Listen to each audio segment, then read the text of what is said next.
Физика за 9-то одделение, наставна содржина, повторување на тема електрицитет. Да се подсетиме, материјата од која што се изградени телата во природата е составена од молекули. Молекулите се изградени од поситни честички атоми. Секој атом е изграден од јадро и од електронска обвивка. Во јадрото се сместени протоните и неутроните и поради тоа кажуваме дека јадрото е позитивно наелектризирано, додека негативните честички електроните се голема брзина се движат во електронските обвивки. Во нормална состојба, атомот е електронеутрална честичка, односно колку протони има во јадрото, толку електрони се движат во електронските обвивки. Атомот може да оддаде и да прими електрони. Оној атом што оддал електрони, кажуваме дека е позитивно наелектризиран, зашто во тој случај во своето јадро ќе има поголем број на протони отколку во електронските обвивки електрони. А додека оној атом што примил еден или повеќе електрони, кажуваме дека е негативно наелектризиран, зашто во овој случај има повеќе електрони отколку протони. Процесот на откинување или присоединување на електрони кон неутралните атоми се нарекува јонизација. Вишокот на електрични полнежи, позитивни или негативни во дадено тело, се нарекува количество на електрицитет или количество на електричество. Се обележува со буква Q, а се искажува во единица мерка кулон. Најмалото количество на електричество го содржи електронот и се нарекува елементарен електричен полнеж. Електризирање на телата може да настане на повеќе начини, со триење, со допир, под влијание или инфлуенца. Самиот начин на електризирање на телата со триење ни кажува што треба да се прави за телата да се наелектризираат. Прикажано и на сликата каде што една пластична прачка се трие од волнена крпа.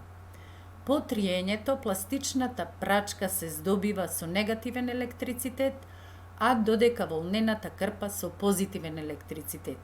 Тоа значи дека волнената крпа оддала електрони на пластичната прачка и двете тела се наелектризирале со исто количество на електрицитет, само различен предзнак. Слично е и со стаклената прачка која што ја триеме со свилена крпа. Кога една стаклена прачка ќе ја протриете со свилена крпа, тогаш свилената крпа ќе стане негативно наелектризирана, додека стаклената прачка позитивно наелектризирана.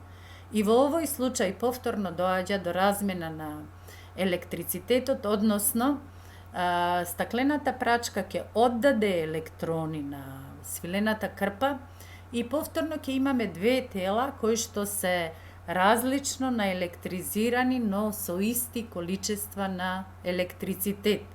Зашто колку електрони оддала стаклената прачка, толку електрони примила и свилената крпа.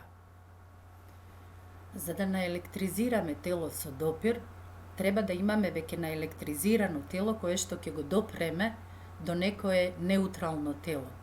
Во случајов на сликава имаме со триење на електризиран линијар и чешол и ги допираме до ситно исечкани парченца од хартија кои што се неутрално наелектризирани, односно се ненаелектризирани. Ке забележиме, иако се ненаелектризирани, дека овие ливченца ќе бидат привлечени од чешалот, односно од линијарот, некое време ќе останат залепени на него, а потоа ќе почнат да се одлепуваат и да одскокнуваат, како да некои невидливи сили ги откинуваат и ги оттурнуваат од чешалот, односно од линијарот. Зошто е тоа така? Зошто кога едно неутрално тело ќе се допре со наелектризирано тело, тоа неутрално тело ќе споделува, односно ќе зима од електрицитетот или од електричните полнежи, без разлика за какви електрични полнежи се работи, се додека и двете тела не станат исто наелектризирани. Кога ќе станат исто наелектризирани, тогаш ќе дејствуваат одбивните сили и затоа и ќе забележиме тоа одскокнување на левченцата од линијарот, односно од чешалот. И како трет начин, кој што е даден исто така со една од сликите која што се наоѓа на овој слайд во горната лева страна, тоа е електризирање под влијание. Со овој начин на електризирање можат да се електризираат спроводниците, односно металите. Исто така потребно ни е да имаме едно наелектризирано тело, кое што ќе го доближуваме до некој метален предмет, односно тело. Ке забележиме при доближување на едно наелектризирано тело до парче метал, дека од она страна од која што се доближуваме, частичките од металот ќе се наелектризираат со спротивен вид на електрицитет. Во конкретниот случај се доближуваме со една негативно наелектризирана пластична прачка и од страната од која што се доближуваме гледаме дека кај металот се издвоени позитивно наелектризирани честички.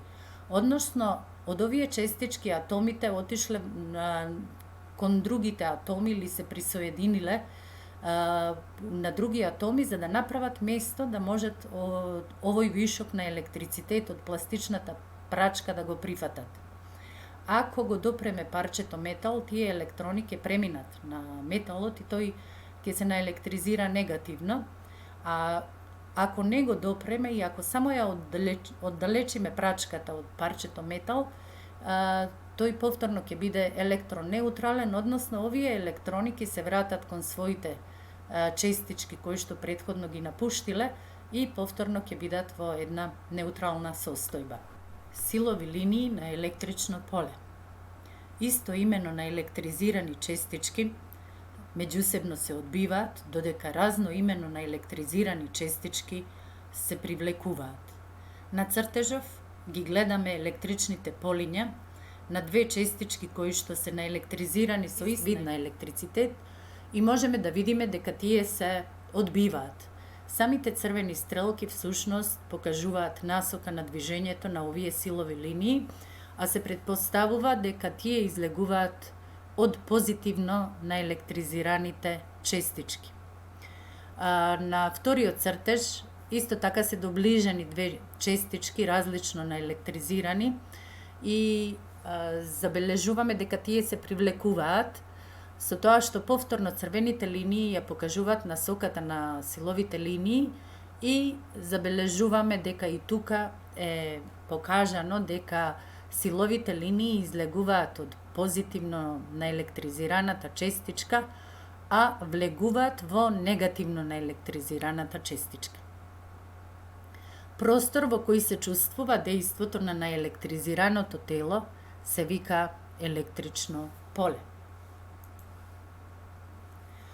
Основна карактеристика на електричната струја е нејзината јачина. Верувам дека веќе сте запомниле дека јачината на електричната струја ја обележуваме со И, а ја дефиниравме како количество на електричество што во единица време минува низ напречниот пресек на проводникот. Тоа го запишавме и во вид на равенка И да е еднакво на Q врз T.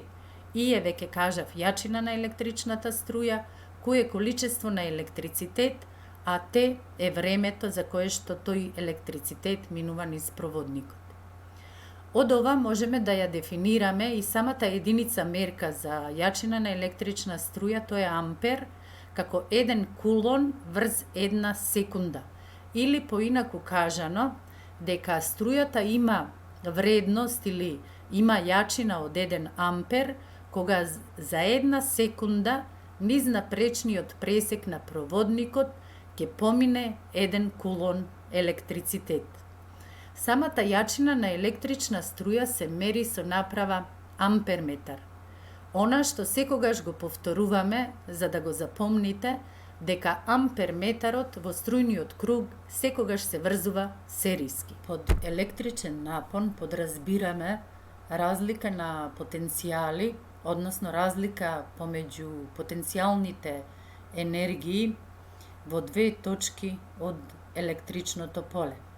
Мерна единица за напон е 1 волт, а напонот се мери со инструмент наречен волтметар. Она на што треба да внимаваме кога волтметарот го поврзуваме во струјниот круг е секогаш тој да биде поврзан паралелно или со изворот на електричната струја или пак со потрошувачите. Самиот струен круг не е ништо друго, туку систем составен од изворна струја, потрошувач, прекинувач, кои што меѓусебно се поврзани со спроводници. Додека својство на спроводниците да влијаат на јачината на електричната струја се нарекува електричен отпор. Равенката за електричниот отпор е R да е еднакво на Ρ по L врз S, што значи дека R или со R го обележуваме електричниот отпор, со Ρ специфичен електричен отпор, L должината на проводникот и S напречниот пресек. Единица мерка за електричен отпор е Ом. Се обележува со буква од грчкиот алфабет омега. Тука на истиот слајд од десната страна можете да забележите и отпорници. Тоа се оние мали направи кои што ги поврзуваме во струјниот круг за да влијаат на јачината на електричната струја. Тие изгледат вака како мали цилиндерчиња обојани во разни бои, а преку секој цилиндерче имаме исцртано или пресвлечено по 4 прстенчиња во боја. Секоја таа боја има свое значење кое што можеме да го представиме со бројка. Ова не го учиме во радиовната програма, па нема сега да го објаснувам, а инаку го објаснуваме секогаш или барем 2 пати во годината кога имаме седмици на кодирање, без разлика дали се работи за европско или па светска седмица на кодирање. Тука се кодови на боја, оние што сакат повеќе да научат. Многу лесно може да се одреди големината на отпорот на секој од отпорниците. И она што е карактеристично дека отпорниците во струјниот круг можат да се врзуваат на повеќе начини. Еден начин на кој што се врзуваат, тоа е сериско врзување, кога се поврзани во низа, во серија, еден по друг, кога струјата влегува во едниот отпорник, излегува, па влегува во другиот, од него излегува, оди во третиот, четвртиот, петиот и така натаму, колку и да има во таа низа поврзано отпорници, а нивниот заеднички отпор се пресметува како збир на сите отпорници што се поврзани во таа низа. Значи, заедничкиот отпор е еднаков на збирот од поединечните отпори на секој од отпорниците што се поврзани во таа серија. Додека кај паралелното врзување имаме кога електричната струја истовремено влегува во 2, 3 или повеќе отпорници, така да во овој случај електричниот отпор ќе го пресметаме како реципрочната вредност на заедничкиот отпор да е еднаква на збирот од реципрочните вредности на секој отпорник поединечно што е врзан на овој начин. Така да ќе знаеме секогаш дали добро сме пресметувале, доколку резултатот од паралелно врзаните отпорници ќе ни биде помал и од најмалиот отпорник кој што е врзан во таков струен круг. Значи, најголемата вредност на заедничкиот отпор кај паралелно врзаните отпорници секогаш е помал и од најмалиот во струјниот круг, иако најголемата вредност, ете веќе кажав, може да биде и колку што е најмалиот отпорник во тој струен круг. Омов закон за дел од струен круг гласи: јачината на струјата е право пропорционална со напонот, а обратно пропорционална со електричниот отпор. Тоа истото можеме да го запишеме како И да е еднакво на У врз Р.